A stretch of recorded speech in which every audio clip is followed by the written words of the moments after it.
자, 이어서 2교시 수업에서 이어서 진행하도록 하겠습니다. 아까도 잠깐 말씀드린 것처럼 사례관리의 실천 과정에 대해서 저희가 지난주에 이어서 이번 주까지 공부를 하고 있고요. 사례관리 실천 과정을 초기 과정, 사정 과정, 그다음에 개입 계획을 세우는 과정 이렇게 세 가지를 지난 시간에 함께 공부를 했습니다. 그래서 오늘 이어서 7주차에서 공부하실 그 나머지 과정 5가지 과정 중에서의 나머지 과정은 실행 개입 및 점검의 과정, 네. 그다음에 이제 마지막으로 평가 및 종결에 관한 과정들입니다. 그래서 이렇게 5가지 초기 과정에서 사정하고 사정에서 개입 계획을 세우는 과정, 그다음에 그 세웠던 개입 계획을 ISP에 따른 계획들을 개별 사례 계획에 대한 ISP라고 표현을 하죠. 개별 사례 관리 계획에 대해서 실행하고 즉 개입하고 그 과정을 점검하는 과정. 그 다음에 마지막으로 모든 과정들에 대한 어떤 평가에 관한 부분. 평가는 잘 아시는 것처럼 매 과정마다 평가를 할 거냐, 아니면 총괄, 마지막에 프로그램 사례 관리 다 끝난 후에 평가를 할 거냐, 아니면 또 우리가 흔히 아시는 것처럼 평가를 내부에서 할 거냐, 외부에서 할 거냐, 외부의 전문가 집단을 통해서 할 거냐 등 다양한 방법으로 평가를 진행을 하게 되죠. 그래서 다만 제일 중요한 것은 아까도 잠깐 중간고사에도 말씀드렸던 것처럼 클라이언트 욕구 중심 사정이 돼야 되는 것. 그 다음에 클라이언트가 매 과정마다 그 실행에서의 사정 과정에서부터, 그 다음에 초기 단계에서부터도 그렇죠. 이 사례 관리의 프로그램에 진행할 거냐 동의를 받게 되는 어떤 그런 과정들에 이르기까지 매 프로그램의 진행 단계, 사례 관리의 실천 과정 단계마다 클라이언트가 함께 참여하고, 그 다음에 그 과정에 있어서의 결정은 누가? 사례관리 전문가인 사례관리자 선생님이나 아니면 전문 사회복지사 선생님들이 진행하시는 것이 아니라 함께 클라이언트와 그 가족의 결정에 따라서 함께 움직여줄 수 있어야 된다는 거죠. 예를 들어서 그 클라이언트와 그 가족이 결정을 못 하시게 되면, 결정을 할 수 없는 어떤 장애를 가져오셨다거나 아니면 다른 어떤 문제로 인해서 사례관리자 선생님이나 사회복지사 선생님이 선생님을 위해서 이러이러한 것들을 좀 진행을 하고 싶은데 함께 하실 수 있을까요? 라고 물어보았을 때 그분들이 결정을 못 하신다라 그러면 일정 기간 좀 기다려 주실 필요도 있다. 그 다음에 기다렸음에도 불구하고 결정을 못 내서 진행을 못 한다라 그러면 우리는 어떻게 해야 되죠? 사회복지사로서 아니면 사례관리의 실천 과정에 있어서의 가치와 윤리 기준에 맞도록 그러한 어떤 결정들을 진행을 해 나가야 된다. 그래서 전문가로서의 위엄을 가지고 권위를 인정받을 수 있다라고 지난 시간까지도 공부를 같이 해오고 있었습니다. 자, 이 시간에는 이제 실행 및 점검에 관한 부분들에 대해서, 점검 단계에 대해서 함께 공부해 보도록 하겠습니다. 실행, implementation 또는 개입, intervention 이라고 하는 것은 클라이언트와 그 가족에게 필요한 서비스를 연결하고 또 적절하게 배열하고 하는 그러한 조직화된 서비스 계획들을 수행하는 과정이다라고 하는 거죠. 자, 우리가 ISP라고 해서 사례관리에 대한 사정을 통해서 클라이언트의 욕구가 무엇인지, 또 아니면 그 개선하고자 하는 어떤 삶의 질을 개선하고자 하는 어떤 방향은 어떤 것인지를 충분히 이해를 했다라 그러면 그거에 맞춰서 개입 계획을 세우게 되죠. 그래서 개입 계획을 세웠으면 이제 그 개입 계획 ISP에 맞는 실천, 그래서 그거를 실행 또는 개입이라고 이야기를 하는데요. 그런 것들을, 즉 클라이언트의 삶의 질을 개선하고 그분의 변화를 만들어주기 위해서 우리가 필요하다라고 한 지역사회 자원과 연계되는 어떤 다양한 부분들의 어떤 개입 계획을 세웠다라 그러면 그러한 서비스들을 연결하고 또 적절하게 순서대로 배열하고 조직화된 서비스를 진행해 나가는 과정, 그것이 바로 지금 4번째 단계 실행 및 개입 점검에 대한 단계다. 실행 및 개입 단계다 라고 이렇게 말씀드릴 수가 있습니다. 그래서 사례관리자는 클라이언트, 또 클라이언트가 가진 사회적인 관계망, 그리고 지역사회 자원들 또는 서비스 제공자들을 변화시키기 위해서 이러한 그 과정에서, 왜 개입이란 말을 쓰면 중간에서 중간적인 역할들을 한다라고 하는 거죠. 그 전문적인 용어로 개입해서 진행한다라고 해서 개입이란 말을 쓰고 있는 겁니다. 그래서 실제로 클라이언트의 문제와 지역사회 자원들, 어떻게 보면 각자의 어떤 위치에서 각자의 어떤 자리매김하고 있는 어떤 이 과정들을 클라이언트를 위해서 사례관리 선생님 중간에 쓰셔서 중개자처럼 연결해주고 또 교육자로서의 그 중개가 잘 되도록 하는 어떤 역할들을 하게 되는 거죠. 그래서 중간에 끼어 넣는 어떤 역할들을 하기 때문에 개입이다라는 말들을 사용을 합니다. 그래서 직접적인 개입을 할 경우도 있고요. 또 간접적인 개입을 할 때도 있고요. 그래서 그러한 부분들에 대한 것들이 바로 지금 실행 및 개입 단계다라고 말씀을 드릴 수가 있겠습니다. 그래서 직접적인 개입 활동으로 문제 해결을 위한 차원에서는 클라이언트의 변화를 위한 의도적인 활동들을 주로 선택을 하게 되는데요. 이러한 경우 이렇게 직접 실행하는 임상 실천가로서의 역할을 수행하게 하면서 변화를 위한 매개자의 역할, 또 문제를 해결하는 해결자의 역할, 그리고 상담가로서의 어떤 역할들을 해나가게 된다라고 설명을 드릴 수 있습니다. 여러분들 교재 142페이지에 보시면 실제 이러한 실행 계획을 세우게 되는 실행 계획서를 보여줄 수 있는데 한번 같이 보시도록 할까요? 실행 계획서 대상자는 누구신지, 작성일은 언제인지, 또 사례관리자는 누구인지를 맨 첫 번째 기록을 하고 있죠. 그래서 영역에 봐야 돼. 클라이언트의 사정에 관한 부분을 통해서 영역으로 이렇게 크게 4가지의 영역으로 구별을 했네요. 주거 환경에 관한 부분, 경제 및 기초생활에 관한 부분, 또 가족관계 및 안전 영역에 관한 부분, 또 4번째 마지막으로 건강 및 일상생활에 관한 부분들에 대한 영역으로 구별을 했고요. 실제로 이러한 부분에 있어서의 클라이언트 욕구가 어떤지, 그 다음에 클라이언트의 욕구는 이렇음에도 불구하고 합의된 목표, 클라이언트와 지역사회 자원을 연결하기 위해서 사례관리자 선생님이 실제 가능한 현장에서 실제 가능한 어떤 목표를 만들어내는 과정이 바로 합의된 계획을 만들어내가는 거죠. 그래서 클라이언트의 문제 및 욕구와 함께 그러한 욕구를 개선해내기 위한 방법을 합의된 목표, 클라이언트와 사회복지사 또는 클라이언트와 그 주변인 가족들까지 포함을 한 그리고 사례관리자 선생님과 함께 실제로 실천 가능한 목표를 만들어내는 게 합의된 목표죠. 그래서 합의된 목표, 주거 환경의 예를 들어서 좀 보면 클라이언트의 문제 및 욕구는 창문에 바람이 많이 들어와 스티로폼으로 창문을 막아 햇빛이 들어오지 않음, 습기로 인한 곰팡이가 발생하고 있음, 현재 상황인 거죠. 그래서 합의된 목표는 무엇이냐? 이 문제를 해결하기 위한 합의된 목표는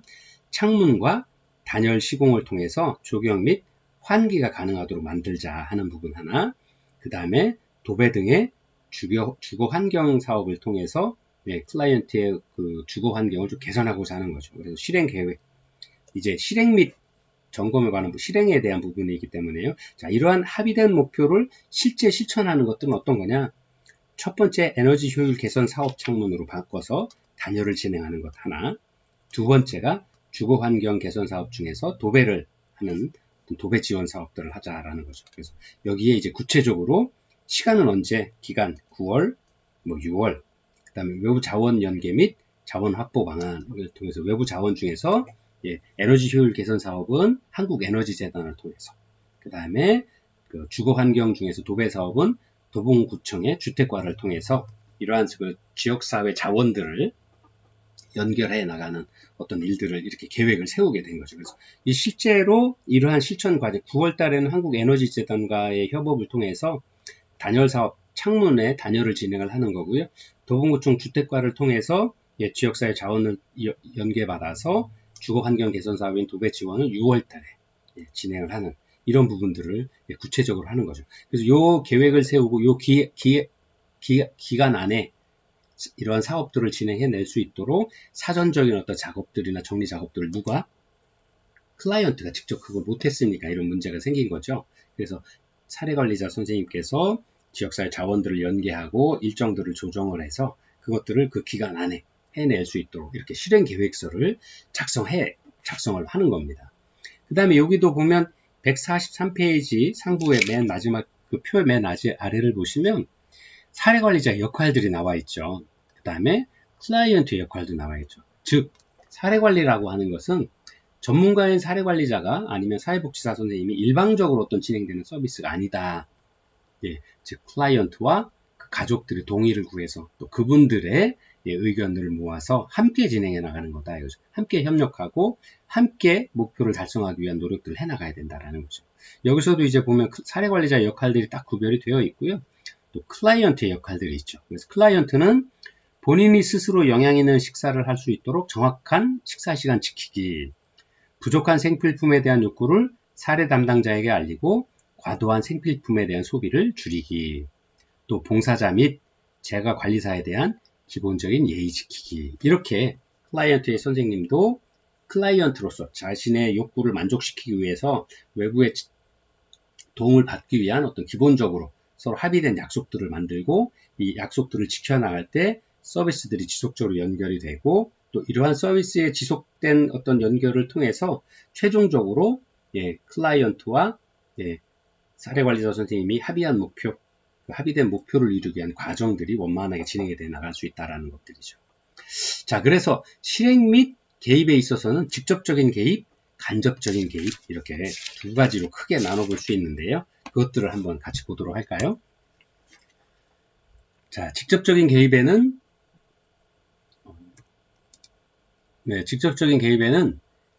실행계획에 기반해서 사례관리자 또는 기관의 내부 자원들을 동원하여서 제공하는 서비스다라고 정의를 내릴 수 있을 것 같습니다. 그래서 개별 접근, 집단 접근 이렇게 볼 수 있죠. 자, 간접적인 접근은 외부의 자원들을 이용하거나 아니면 외부의 자원들을 연계를 통해서 그분들이 직접 하는 것들이다라고 이렇게 볼 수 있는 거다라고 할 수 있고요. 직접적인 개입 서비스는 어떤 계획에 나와 있는 거에 따라서 기관의 내부 자원들을 이용하거나 아니면 사례관리자 선생님들이 기관의 직원들과 함께 직접적으로 진행해 나가는 과정. 그래서 개별 접근을 하거나 클라이언트가 집단적인 어떤 접근을 하거나 할 수 있는 거죠. 그래서 사례관리자 선생님이 사회복지사 선생님을 통해서 개별적으로 서비스를 연결한다거나 아니면 타 부서와 함께 공동 대응을 해 나가야 되는 어떤 여러 가지 케이스도 생길 수가 있겠죠. 그래서 개별 접근, 집단 접근으로 이렇게 구별해 낼 수 있다라고 설명을 드릴 수 있습니다. 그래서 직접적인 어떤 개입에서의 사례관리자의 역할은 클라이언트의 욕구를 확인한 후 관계를 수립하고 라포 형성을 이야기를 하고 있죠. 그 다음에 클라이언트의 욕구를 사정하고 또 적절한 서비스를 계획하거나 배치하고 목표를 성취하기 위한 과정을 점검하는 등의 활동들을 수행을 해 나가는 것입니다. 그래서 아까 사례관리의 실천 과정에서 초기 과정에 이제 사례를 발견하는 과정들을 포함을 하고 있었죠. 두 번째가 사정하는 과정. 그래서 욕구를 사정한 후에 클라이언트와의 관계 라포 형성을 하고 그 다음에 적절한 서비스를 이제 합의된 목표를 찾아내서 적절한 서비스를 계획하고 배치하고 또 그 일들이 원만하게 잘 진행되고 있는지까지 확인하는 것이 바로 직접적인 개입에서의 사례관리자 선생님의 역할이다라고 이야기를 하고 있습니다. 그래서 이러한 사례관리자의 직접적인 서비스를 제공하기 위해서 사례관리자께서 염두에 두어야 될 기술들 이런 것들은 첫 번째 아웃리치입니다. 우리가 이제 초기 과정에서 그 클라이언트 사례관리자를 찾아갈 때도 아웃리치의 방법들을 사용을 했었죠. 즉 직접 현장에 찾아가서 이제 클라이언트 사례관리자 선생님들을 만나보는 어떤 것들 하나의 케이스다라고 말씀을 드렸었는데요. 직접적인 실행 및 개입에 있어서도 아웃리치 출장 원조 기술들이 좀 필요하다라고 하는 거죠. 예를 들어서 노숙인 분들이 아니면 성소수자들이 아니면 성폭력 피해자나 가해자들의 경우에는 밖으로 드러내는 것들을 굉장히 싫어한다라고 말씀을 드렸었고요. 이러한 분들에 대한 필요한 서비스들을 전할 수 있어야 되는데 이렇게 어느 한 곳으로 오셔서 같이 받으면 굉장히 좋을 수 있어요. 기관으로 오시거나 아니면 어떤 공공장소에 오셔서 기존에 있는 프로그램들을 이용을 하시면 좋겠지만 이런 분들이 되게 그렇게 사회적으로 드러내서 이런 서비스 이용하는 것들을 굉장히 좋아하시죠. 그래서 이렇게 찾아가는 어떤 서비스를 이용을 하게 되는 경우도 많다라고 할 수 있습니다. 그래서 클라이언트들이 되게 아까 말씀드린 것처럼 자신에게 필요한 서비스들을 적극적으로 찾는 것을 어려워하거나 아니면 그런 정보들을 몰라서 참여하지 못하는 경우들도 많이 있기 때문에 그래서 출장 원조의 이런 장점은 뭐냐면 클라이언트에게 중요한 영향을 미치는 가족들이나 그 지인들을 찾아가셨을 때 그 자리에 계시기 때문에 만나볼 수 있다라는 거죠. 최대한 많이 만나볼 수 있고 좀 더 많은 어떤 주변 환경들에 대한 실제적인 어떤 자료들을 획득할 수 있다라는 것에 장점이 있다라고 할 수 있습니다. 그래서 보다 정확한 평가와 관련 정보를 얻을 수 있는 어떤 특징들을 가지고 있다라고 하는 거고요. 두 번째가 이제 강점 관점 기술입니다. 강점 관점, 아까 중간고사에서도 잠깐 말씀을 드리고 했는데요.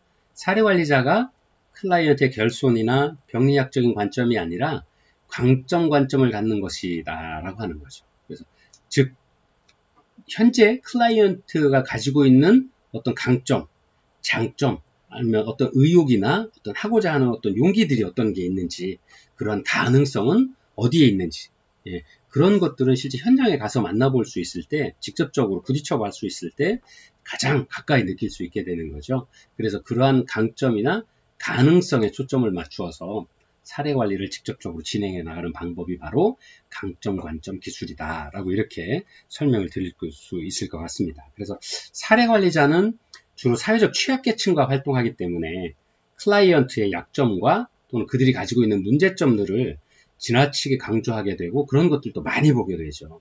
그러다 보니까 오히려 거꾸로 그런 영향들 때문에 클라이언트가 가진 강점이나 장점이나 어떤 잠재력들, 가능성들을 보지 못하는 위험들을 좀 초래하는 경우들이 많이 있습니다. 그래서 조금 더 이러한 강점 관점의 어떤 기술들을, 이런 어떤 개념들을 좀 확립을 하셔서 클라이언트를 자신의 능력과 기능을 스스로 향상시켜낼 수 있는 어떤 능동적이고 자율적인 인간이다. 어떤 그런 기회를 좀 만들어줄 수 있는 어떤 기회가 필요한 사람들이다라고 하는 자율적인 인간으로 좀 이해할 수 있는 어떤 눈들을 좀 더 키워나가는 것들이 필요하다라고 말씀드릴 수 있고요.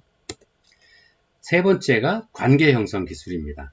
그 사례관리자, 특히나 사회복지 현장에서 일하시는 분들이 일정 정도 경험을 가지시고 사례들을 많이 다루시게 되면 꼭 공부 석박사 오시거나 아니면 좀 더 아니면 꼭 그 과정이 아니어도 공부를 더 하시게 되는 부분들이거나 아니면 관심을 갖는 부분들이 상담 쪽으로 좀 많이 오시는 것 같아요. 심리 상담이나 아니면 뭐 치료 상담이나 뭐 이런 부분, 복지 상담이나 이런 쪽으로 많이 오시게 되는데, 왜냐하면 그 거꾸로 그렇게 많이 공부를 하시는 것들은 뭐냐면 현장에서 많은 분들, 클라이언트나 그 가족들 또는 뭐 예비 대상자분들을 만나뵐 때 서로 이야기하고 그런 어떤 대화를 통해서 좀 어떤 사정의 과정에 있어서도 대화를 통해서 그 상대방의 어떤 마음들을 이해하고 공감하는 능력들을 키우고 하는 것들이 바로 관계 형성 기술이다라고 할 수 있는데, 그 관계 형성의 기술이 바로 상담을 통해서 좀 더 많이 실력들이 배양이 되고 공부를 해가는 과정에 많은 도움들을 받을 수 있지 않은가 이렇게 생각을 합니다. 그래서 효율적이고 전문적인 실천을 이루어 나가기 위해서는 이러한 어떤 그 상호 협조적인 관계를 수립할 수 있어야 된다. 클라이언트와 그리고 클라이언트와 가족이 필요할 때 도움을 요청할 수 있는 어떤 신뢰 관계를 형성해 가는 것, 그런 것이 바로 우리 사례관리 개입에서의 실천에서의 아주 중요한 어떤 과정들이다라고 말씀을 드릴 수 있을 것 같습니다. 그 다음에 네 번째가 클라이언트의 자기 결정 능력을 좀 고취하는 어떤 기술들이 필요하다라는 거죠. 아까서부터 계속 말씀드렸는데 클라이언트 합의된 목표를 만드는 것에도 클라이언트가 결정을 참여할 수 있도록 해드려야 된다라고 말씀을 드렸죠. 그 다음에 개입의 과정에 있어서도 사례관리의 케이스를 하는 진행의 첫 번째 과정도 동의하는 과정들이 필요하죠. 즉 클라이언트가 자기 결정을 통해서 이 프로그램에 참여할지 안 할지를 결정을 할 수 있어야 된다라고 하는 거죠. 그래서 자기의 인생이 자기 스스로의 어떤 결정을 통해서 진행해 나갈 수 있는 어떤 부분들에 대한 어떤 그런 중요성들을 좀 많이 알려드릴 수 있고, 또 그러한 어떤 작은 어떤 결정을 내리는 과정들에서, 예를 들어서 아까도 잠깐 보셨던 프로그램 실행 계획에 있어서의 도배를 한다라거나 할 때도 이 도배를 그럼 해주세요 하는 거에 참여하겠습니다. 그런 어떤 작은 과정에서부터 하나씩 이런 것들을 내가 스스로 결정하고 또 지역사회 자원들과 함께 사례관리사 선생님과 함께 도움을 받아서 결정해 나가고, 그럼으로써 주변 삶의 환경이 개선되고 또 그러한 개선된 환경에서 살게 되면서 건강도 회복하시게 되고, 또 그렇게 건강이 회복되면 또 자신의 일자리를 찾는다거나 아니면 지역사회 다양한 분들과 건강한 사회생활들을 상호작용들을 해 나갈 수 있게 되는 과정들을 통해서 아주 작은 거에서부터 시작해서 점차 자기결정의 권한들을 키워나가는 어떤 훈련들 아니면 그런 어떤 과정들을 좀 잘 이용해 나가야 되겠다 하는 거죠. 그래서 자기결정이라고 하는 것은 스스로 결정할 수 있는 능력을 좀 최대화하는 것이다 라고 말씀을 드릴 수 있겠습니다. 그래서 클라이언트가 자신의 욕구를 충족시킬 수 있는 보호와 서비스를 스스로 선택하고 또 결정하도록 그러한 자유를 인정하고 존중해 주는 것이 필요하다. 이러한 것들을 아까 말씀드린 작은 경험에서부터 사례관리자 선생님이 좀 세심하게 배려해 주시고 그러한 결정 과정들에 대한 폭들을 좀 더 넓혀 나갈 수 있도록 인정해 주고 존중해 주는 어떤 그런 것들이 좀 직접적인 사례관리에서의 실천 기술에 좀 필요한 부분이다라고 말씀을 드릴 수 있습니다. 자, 다섯 번째가 클라이언트의 권리와 사생활 보장 기술입니다. 사례관리자 선생님께서는 자신의 권위를 남용해서 클라이언트의 기본적인 권리인 존엄성과 사생활을 침해할 수 있는 경우들도 본의 아니게 생길 수도 있습니다. 그리고 또 실제로 결정을 내리지 못해 정말 좋은 사심없이 좋은 프로그램들을 추천하고 지역사회 좋은 자원들을 이용을 해서 클라이언트를 위한 어떤 서비스를 계획을 세웠는데도 이런 것들에 대한 어떤 결정을 못한다거나 아니면 그 사용 시한이 얼마 남지 않았는데 사용을 못하고 그 좋은 기회를 뭐 이렇게 활용하지 못하게 되는 경우들도 생길 수가 있게 되는 어떤 그런 부분들이 있습니다. 그래서 그런 부분들에 대해서도 진행이 될 수는 있겠지. 그 클라이언트를 위한 어떤 부분들에 있어서 그 사례관리자 선생님의 어떤 일방적인 생각이 아니라 클라이언트 선생님의 기본적인 어떤 그 개인의 존엄성 또 사생활에 대한 어떤 침해를 할 수 있기 때문에 그런 부분들에 대해서도 굉장히 조심스럽게 접근해야 된다라는 것들이죠. 그래서 아까도 말씀드린 스스로 결정하지 못하거나 하면 기다려 주실 수 있는 여유가 좀 있어야 되고요. 과감하게 어떤 기한이 정했다는 것들, 기한이 정해져 있는 서비스에 대해서도 클라이언트 결정을 과감하게 버릴 수 있는 어떤 용기도 좀 필요하다라고 저는 생각을 합니다. 그래서 클라이언트 선생님의 의견이 최대한 존중되고 그가 가진 사생활이 최대한 보장될 수 있도록 또 그러한 것들을 지켜나가는 기관 또는 그런 업무를 담당하신 사례관리자 선생님이 그런 훈련이 되어 있어야 된다라는 겁니다. 그래서 그렇기 때문에 우리가 공신력 있는 어떤 사회복지 기관들을 좀 더 선호하게 되는 거고요. 또 그러한 어떤 기관들, 신뢰가 되어 있는 공신력 있는 어떤 기관들에 대한 어떤 평가들에 있어서도 아니면 그런 부분에 있어서 좀 더 좋은 어떤 점수를 매기게 되는 거죠. 그래서 그러한 부분들이 좀 많이 필요하다라는 것들을 좀 말씀드릴 수 있겠습니다. 그래서 사례관리자가 국가나 사회에서 클라이언트에 대한 어떤 중요한 책임을 부여받았다라고 이해할 수 있죠. 그래서 그 책임이라고 하는 것이 클라이언트의 삶의 전반적인 어떤 부분에 다 걸쳐져 있기 때문에 또 신체적인 치료 영역까지 관여할 수 있는 어떤 것들을 위임받고 있기 때문에 이러한 어떤 권위를 남용하는 경우들이 생길 수 있는데요. 그래서 이러한 부분들에 있어서도 클라이언트의 권리 보장과 관련해서 사례관리자께서는 사례관리의 목적이 클라이언트의 의지와 부합되지 않을 경우에 그런 것들을 좀 정확히 알고 있고 또 그러한 경우가 있다라 그러면 클라이언트의 욕구와는 좀 부합되지 않거나 클라이언트의 어떤 의지와 맞지 않다라 그러면 그런 사실들을 알려줄 수 있어야 되죠. 클라이언트 선생님들한테. 그래서 정직하게 알려드리고 만약에 사례관리를 거절한다 라 그러면 그분의 그런 의사까지도 존중해 줄 수 있어야 된다라는 것입니다. 그래서 그런 것들을 통해서 적절한 경우에 또 필요한 경우에는 우리 기관이 꼭 고집할 게 아니라 꼭 사례관리 저만 고집할 게 아니라 다른 어떤 그분이 필요한 다른 어떤 기술들 또는 다른 어떤 서비스 기관들과 연계해 줄 수도 있고 또 연계와 기능을 하는 어떤 그 수행을 할 때도 클라이언트의 의사를 반드시 존중해 줘야 된다. 그리고 그 클라이언트의 사생활을 보장해 줄 수 있어야 된다라고 하는 거죠. 그래서 예를 들어서 우리 기관에 사는 일에 맞지 않다라 그러면 타 기관이 이런 기관이 있으니까 그쪽으로 이렇게 연계를 해드릴까요? 아니면 다른 어떤 사례관리자 선생님과 연계하시는 게 좋을까요? 의견을 물어서 그분이 저희 기관과의 어떤 그 신뢰가 쌓이지 않았다 그러면 또 그런 방법들 또 그런 과정에서도 반드시 클라이언트의 동의나 그러한 부분들에 대한 어떤 존중의 어떤 개념들을 좀 잘 가지고 계셔서 권리 존중과 클라이언트의 사생활을 좀 보장하는 어떤 그 생각들을 좀 많이 가지고 있으셔야 된다라고 말씀드릴 수 있습니다. 자, 여섯 번째가 이제 면담 기술입니다. 면담 기술은 아까도 잠깐 상담에 대한 것들을 말씀을 드렸던 것처럼 클라이언트에 대한 어떤 그 공감, 배려, 그 다음에 이해하기, 이라고 말씀을 드릴 수 있죠. 근데 그러한 부분들이 바로 전문적인 어떤 신뢰의 바탕을 둔, 또 서로 상호 존중에, 그리고 신뢰의 바탕을 둔 전문적인 관계에 기초할 수 있는 최대한 기초할 수 있는 어떤 사항들이다라고 말씀드릴 수 있습니다. 그래서 여러분들이 클라이언트를 좀 만났을 때 사례관리자께서 클라이언트의 의사와는 무관하게 주변 사람들에게 어떤 뭐 도움을 받아야 된다. 너는 클라이언트는 꼭 어떤 외부의 어떤 자원의 연계나 기술 도움들이 필요하다라고 강조한다라고 손 쳐도 그런 것들을 클라이언트가 느끼지 못하면 실제로 주변에 아무리 좋은 이야기가 있어도 좋은 서비스가 있어도 실제 본인이 이용하지 않으면 그런 것들 필요성을 느끼지 않으면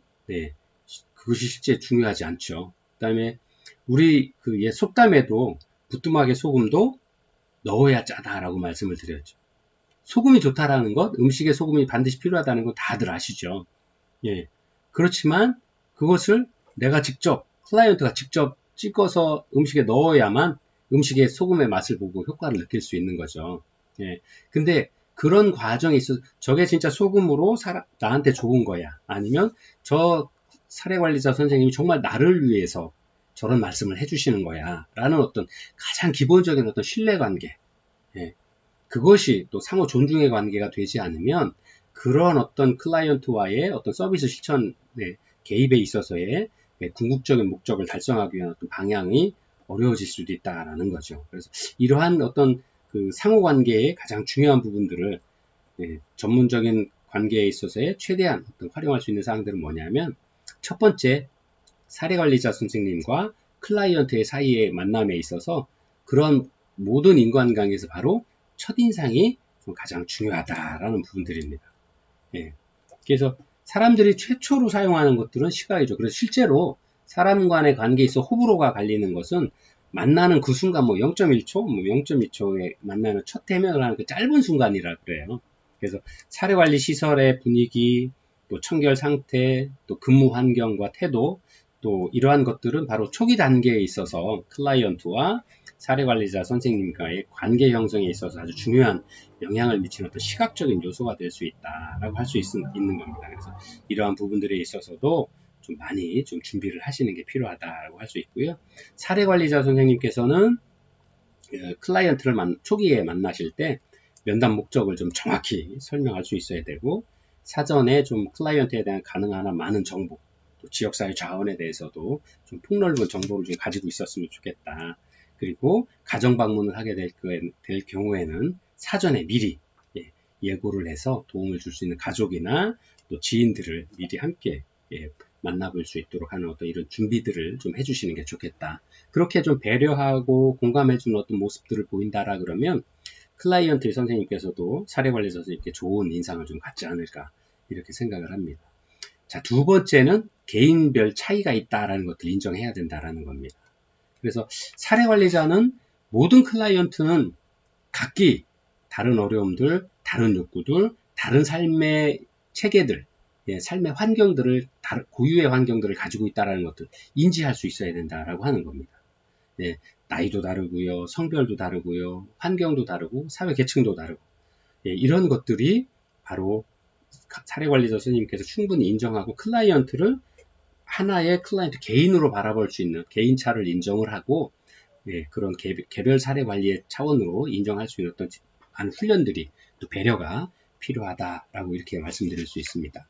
그리고 실제 우리가 현장에서 만나는 다양한 어떤 분야에서 많은 클라이언트들은 이제 우리나라가 복잡해지고 다양해졌기 때문에 예를 들어서 사례관리를 만나기 위한 사례관리자 선생님을 초기 면담을 하러 가셨을 때 예를 들어서 국제결혼을 해서 오신 다문화 가족이시거나 아니면 노동자이시거나 아니면 그런 경우에 미리 알지 못하고 한다라 그러면 예를 들어 제가 민족에 대한 어떤 차별성을 가지고 있다거나 아니면 특정 성에 대해서 저만의 어떤 부정적인 견해를 가지고 있다라 그러면 잘못된 어떤 초기 면담을 하실 수도 있게 되는 거죠. 그래서 그런 부분들을 좀 내려놓고 순수하게 있는 그대로의 클라이언트를 만나볼 수 있는 개인차를 인정하는 어떤 이런 부분들이 필요하다. 그런 배려가 필요하다라는 것. 그 다음에 언어 소통에 문제가 있다라 그러면 미리미리 준비해서 통역들도 준비하는 또 이런 어떤 배려들이 좀 필요할 수 있겠다라는 것들이 바로 이 개인차를 인정한다 하는 부분들이죠. 세 번째, 긍정적 관계 형성 및 지속성이 필수적이다 하는 거죠. 그래서 사례관리자 현장에서, 사례관리 실천 현장에서 클라이언트가 사례관리자와 초기 접촉을 거절하는 경우가 있을 수도 있죠. 그렇다고선 쳐도 클라이언트의 의견을 좀 존중해 줄 필요가 있고요. 또 사례관리자는 그렇다라고 그러면 자신의 뭐 명함이나 아니면 연락처를 남겨놓고 후에라도 어떤 도움이 필요하면 연락을 주시면 저희가 긍정적으로 검토하고 또 다시 찾아뵐 수 있다라는 어떤 그런 것들을 하실 수도 있겠죠. 바로 이런 것처럼 그런 어떤 과정들을 좀 지속적으로 또 긍정적인 관계 형성을 하기 위한 노력들을 하고 있다라는 것들이 클라이언트에게도 좀 전해질 수 있도록 하는 어떤 이런 많은 그 사례관리자 선생님들의 자세가 좀 필요하다라고 할 수 있고요. 이런 것이 바로 이러한 면담을 긍정적인 어떤 신뢰관계를 통한 어떤 그 클라이언트의 문제 해결을 위한 과정 중에 하나다라고 이렇게 이해를 할 수 있으면 좋겠습니다. 그래서 사례관리자는 직접 서비스의 마지막 과정으로 개입 과정에서 어떤 서비스가 어떻게 제공되는지 이런 것들을 왜냐하면 아주 그런 그 오랜 시간 지속될 수도 있기 때문에 지속적으로 관계를 맺어가기 위한 노력들 이런 것들을 통해서 클라이언트와 신뢰관계를 쌓아가기 위한 노력들을 좀 많이 해나갈 필요가 있다라고 말씀드릴 수가 있을 것 같습니다. 자, 그래서 예로 보면 여러분들 교재 148페이지에 직접적 실행 과정의 기록의 예가 있는데요. 뭐 예를 들어 7월 10일 날 내용은 있죠. 클라이언트와의 면담, 상담실에서 진행을 했고요. 1시간 정도. 직업교육 프로그램에 참여하고 있는데 전반적으로 만족스러운 상태다 한다. 교육 후 취업에 대해 걱정하고 있어서 사례관리자는 취업처에 대한 정보를 정리해서 제공하기로 하였다. 하고 사례관리자가 서명하도록 되어 있고요. 또 7월 14일 날에는 직업교육 담당자와 전화면담 이런 것들 이렇게 해서 이런 것들을 쭉 기록들을 쭉 계속 지속적인 서비스를 제공을 하고 그거에 대한 기록들을 남겨서 지속적인 어떤 클라이언트와의 신뢰관계를 유지하고 프로그램의 실천 과정에 있어서의 진행되는 사항들을 좀 기록으로 남기는 것이 좀 필요하다라고 이렇게 설명을 드릴 수 있겠습니다. 잠깐 쉬었다가요. 3교시에는 이제 간접적인 개입과 평가에 대한 부분들까지도 공부해 보도록 하겠습니다.